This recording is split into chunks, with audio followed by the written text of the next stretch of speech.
Fueron extranjeros que confiaron y se radicaron en San Francisco. Fueron argentinos que trabajaron para hacer un San Francisco mejor. Fueron sanfrancisqueños que se prodigaron para hacer trascender a su ciudad. Hoy, sus fotos, bienes, obras y recuerdos, junto a los de cientos de personas, están custodiados en el Archivo Gráfico y Museo Histórico de San Francisco y la región, para conocimiento y ejemplo de las nuevas generaciones. Esta entidad cuenta con un terreno, un valioso patrimonio, el trabajo voluntario de muchas personas desde 1996 y un proyecto para dar a San Francisco y la región un archivo y museo de real jerarquía. Y para ello necesita el apoyo de la comunidad. ¿Cuál será su aporte para que esta obra se concrete? Archivo Gráfico y Museo Histórico de San Francisco y la región.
En este nuevo bloque de huellas vamos a repasar la historia de una obra pública que, como vamos a ver, la mayoría de las grandes obras públicas de la ciudad de San Francisco tienen una historia muy rica, pero también una historia con mucha discusión, con mucho enfrentamiento, con muchas denuncias. En este caso específico, Arturo nos va a hacer recorrer la historia del adoquinado de la ciudad de San Francisco, un adoquinado que hoy es un patrimonio cultural de la ciudad y que es una especie de marca también que nos identifica, pero que tiene una historia rica, apasionante, de realizaciones, pero también de enfrentamientos. Arturo, ¿por dónde arranca, diríamos, de dónde surge la necesidad del adoquinado en la ciudad de San Francisco y quiénes fueron sus impulsores? Bien, el adoquinado en San Francisco comienza a plantearse ya aproximadamente como en 1910, porque todo el pueblo tenía obviamente calles de tierra, con gravísimos problemas cuando llovía, inundación en todas las calles, si bien tenían un mantenimiento de la municipalidad y las cunetas, que eran las que absorbían la primera agua de lluvia, en muchos casos cuando acá llovía intensamente, la circulación dentro del pueblo en aquella época, ubiquémonos, con muy pocos automóviles, mucho carruaje, mucho caballo, mucha jardinera, mucha carga pesada en esos carros tirados por caballos, en los molinos, ¿no es cierto?, o llevando mercaderías o lo que fuere. Ese tránsito se interrumpía a veces por 3, 4 días, claro, ¿no es cierto?, en toda la localidad. Era un trastorno muy grande. Y además un barrial. Claro, pero aparte del barro, era un trastorno económico muy grande. ¿Por qué? Porque precisamente los molinos, que eran los que movían los vehículos más grandes, se veían paralizados o semiparalizados. Claro, no ingresaba la harina o no podían sacar, no ingresaba el trigo, no podían sacar la harina producida, no podían llegar hasta la estación de trenes para hacer los envíos que necesitaban, no podían buscar en la estación de trenes, en las 3 estaciones de trenes, las mercaderías que necesitaban. O sea, era una parálisis de la ciudad a raíz de las lluvias, a raíz de esas lluvias. Entonces se pensó siempre que la solución venía por el lado de hacer un pavimento, un adoquinado, lo que fuese, ¿no es cierto?, que tecnológicamente tenía en aquella... El adoquinado en esa época era la solución, porque el pavimento de concreto todavía no se conocía todavía. pero sí hay que tener en cuenta que cuando se llega a hacer muchos años después el adoquinado en San Francisco, en la parte inferior del adoquinado hay un pavimento. Hay un pavimento. El tema es que toda la obra pública en aquel momento, por más que sea municipal, siempre era supervisada por la Nación. Sí, señor. O sea que en todo momento tenía que convocarse a ingenieros de obras públicas de la Nación que venían o iban a todos los pueblos, iban a las ciudades a asesorar. Ese es el caso de San Francisco, en el que en varias oportunidades, así como en otro momento vimos que en el tema del agua venían desde la Nación a hacer los peritajes y ver de qué manera se podía conseguir agua en el subsuelo de San Francisco antes de pensar en el acueducto, en el caso del adoquinado pasaba lo mismo. Entonces, venían de la Nación y vinieron de la Nación a hacer proyectos sobre nivelación de las calles de la ciudad. Claro. ¿Por qué? Porque teníamos que en la zona céntrica, como ocurre todavía en la actualidad, cuando llueve está la inundación. ¿Por qué? Porque el casco céntrico de San Francisco está construido precisamente en el sitio donde antiguamente estaban la zona de lagunas, claro, de esta zona. De esta región. Precisamente, de esta región. Las zonas bajas, geográficamente. Entonces, la gente de la Nación venía a hacer las nivelaciones. Los planos siempre se guardaban porque en definitiva no se conseguía de ninguna manera el apoyo económico para poderlo hacer, y el grave problema que teníamos en San Francisco era que en todo el centro de la ciudad estaba la estación ferroviaria. ¿Quién paga por eso? Claro. ¿Quién pagaba por eso? Porque esa era una estación que era inglesa y que venía con una ley Mitre que estaba, digamos, liberado de pagar impuestos, tasas y contribuciones contribuciones, ¿no es cierto? Y eso era una grandísima superficie que había que hacer. El pueblo no tenía todavía la capacidad económica suficiente como para subsidiar a la estación ferroviaria, y entonces las obras se demoraban. En el año 26, no obstante, cuando está Serafín Trigueros de Godoy, sí, en la Intendencia, se llama licitación se ponen de acuerdo todos y llaman a una licitación para la primera obra de adoquinado de todo lo que sería el entorno de la estación de trenes y todo el sector que hoy conocemos con el adoquinado, todo el sector que hoy tiene el adoquinado, desde la plaza sur, que es la General Paz, a la plaza norte, que es la Vélez Arfiel, y entre los bulevares Buenos Aires y Juan B. Justo, ¿no es cierto?, en la actualidad, y Garibaldi, que era el otro, porque todo era Garibaldi, y luego sería Garibaldi e Irigoyen. Todo ese sector, ¿no es cierto?, era el beneficiado, que era lo céntrico del momento, era lo beneficiado con esta obra de adoquinado. El tema es que se llama a licitación, se presentan 6 empresas, y gana una empresa santafesina que se llamaba Bunioni y Guida. Pero cuando surge esta licitación, se le da a la empresa Bunioni y Guida la respuesta de que ellos iban a hacer la obra.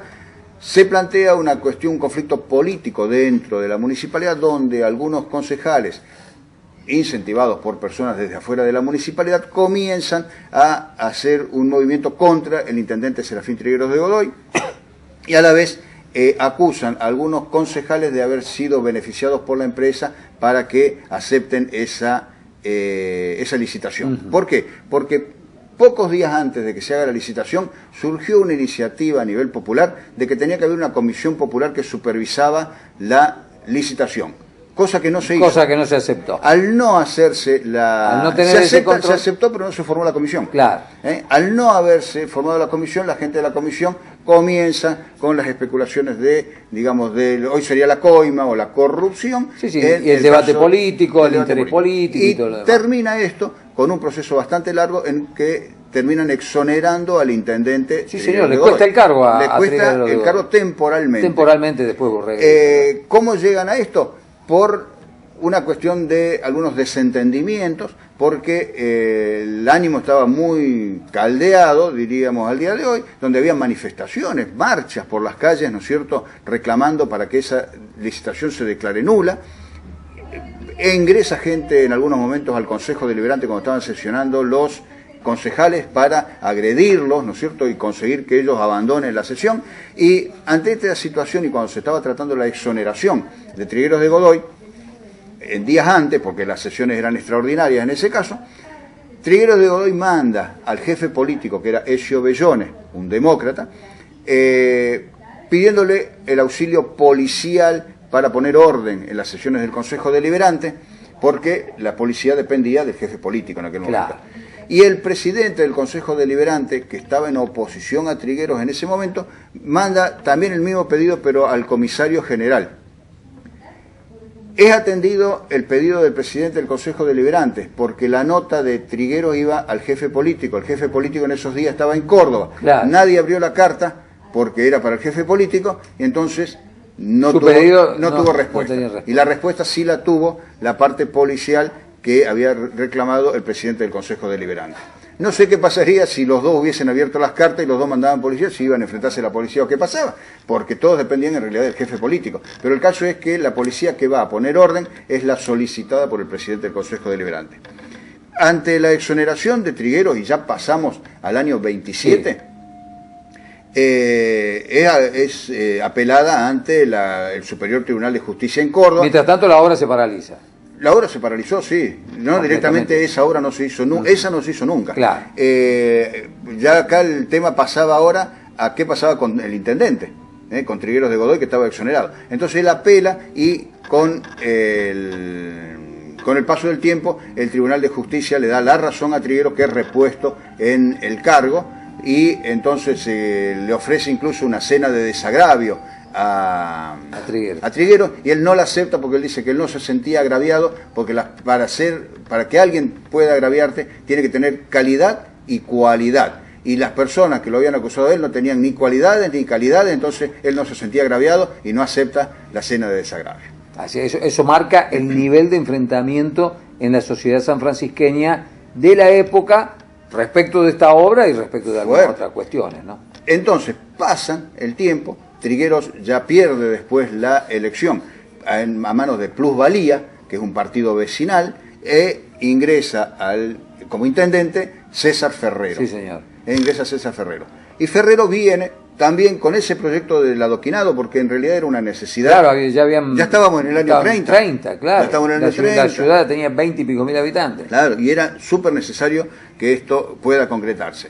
Entonces se llama nuevamente a licitación. Buñón y Guida, todo esto había iniciado juicios contra la municipalidad por la suspensión de aquella obra del año 26, 4 años después todavía le estaba haciendo juicio a la municipalidad, cosa que no prosperó nunca porque la justicia después dijo que no cabía, porque en realidad nunca le dieron ganó la licitación pero nunca firmaron los contratos, pero ellos insistían en hacer el pleito. Ya en el año 30, César Ferrero llama a una nueva licitación, gana una compañía que se llama Santafesina de Inmuebles y Construcciones, una empresa pavimentadora que era de Rosario. Pero a todo esto viene el golpe de Estado de septiembre, de 1930. Claro, y con el llamado a licitación pendiente, el temor de las fuerzas públicas después de San Francisco era que las nuevas autoridades que venían, que sin duda iban a venir a intervenir también en San Francisco, suspendan la licitación y otra vez se iba a perder mucho tiempo. Entonces, el interés mayor ya no era cuidarlo a Ferrero como intendente, sino cuidar la licitación. Sino cuidar la licitación. Así que toda la gestión que se hacía desde las fuerzas productivas de San Francisco y los que tenían alguna representación en la ciudad, era dirigirse a la intervención en Córdoba para pedirles que no suspendan la licitación, porque era inexorable que al intendente constitucional lo iban a sacar. Si bien siguió un tiempo más después del golpe de Estado, pero lo terminan sacando después a Ferrero, pero se respeta la licitación. Y comienzan a hacerse los trabajos con mucho conflicto en el año 31, comienzan a hacerse los trabajos con muchas paralizaciones y con el caso de que mientras se hacía la obra, porque era una obra de muy largo aliento, hacer primero preparar la calle, hacer el pavimento y sobre el pavimento poner adoquín por adoquín, uno por uno. Nosotros era un trabajo muy grande, muy delicado de artesanos que llevaba muchísimo tiempo. El caso era que a medida que se iba haciendo la obra, también el clima mandaba lluvia. Claro. Y había sectores donde ya estaba hecha la obra y las calles volvían a inundarse como cuando era de tierra. La diferencia era que al tener el adoquinado podías circular sobre el adoquinado, pero la gente esperaba como que no haya agua en las calles. Y eso entonces eso fue motivo de un montón de conflictos y hasta que la obra, finalmente se termina. ¿En qué año? En el año 34 aproximadamente. Más de 3 años. Más de 3 años, ¿no es cierto? Haciéndola. 34-35 la obra se termina. Una obra que se hizo bien, a la luz de los resultados actuales, todavía lo estamos usando. Fuertísima. Los sectores donde cede el adoquinado es por el pesado tránsito que tenemos en el día de hoy. Claro. Zona de la terminal de ómnibus, Claro. donde incluso no se rompe el adoquinado, sino también el pavimento. Se rompe lo permanentemente, ¿no es cierto? Se ve el Boulevard 9 de Julio con roturas, con baches, a raíz del peso de los vehículos. Hay que tener en cuenta que en la época que se hace el adoquinado, un camión de aquella época y cargado podría ser una camioneta de hoy, una pick-up 4x4 cargada también, ¿no es cierto? O sea, eso era el peso máximo. La terminó la compañía santafesina, es la que la empezó y terminó la obra. Sí, eso sí, con grandes problemas que continuaron con el paso del tiempo. ¿Y en la Intendencia quiénes estuvieron en esos 3 o 4 años? Bueno, ahí hubo toda una sucesión de interventores. Claro. Eran todos interventores. Y la termina Trigueros de Godoy.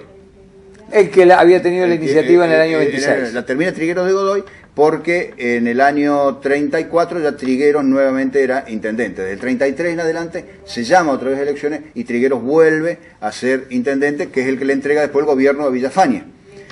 Pero quedaba el planteo de todo lo que era el sector del ferrocarril, que la municipalidad no lo pagó, la empresa ferroviaria tampoco lo pagó, y entonces hubo una demanda judicial. Hubo una demanda judicial contra la municipalidad, porque el contratista era la municipalidad. Claro. Eso se prolongó con el paso del tiempo hasta los años 40 y se soluciona cuando el Estado se hace cargo en el año 47 con la nacionalización de los ferrocarriles. Entonces ahí el Estado es el que paga, pero la obra de contribución por 15 años después. Arturo, apasionante la historia de las grandes obras públicas de la ciudad de San Francisco, en este caso específico el adoquinado, con una cantidad de conflictos que, bueno, terminaron con la obra ejecutada que nosotros, 70, 80 años después, todavía estamos disfrutando. Gracias por acompañarnos.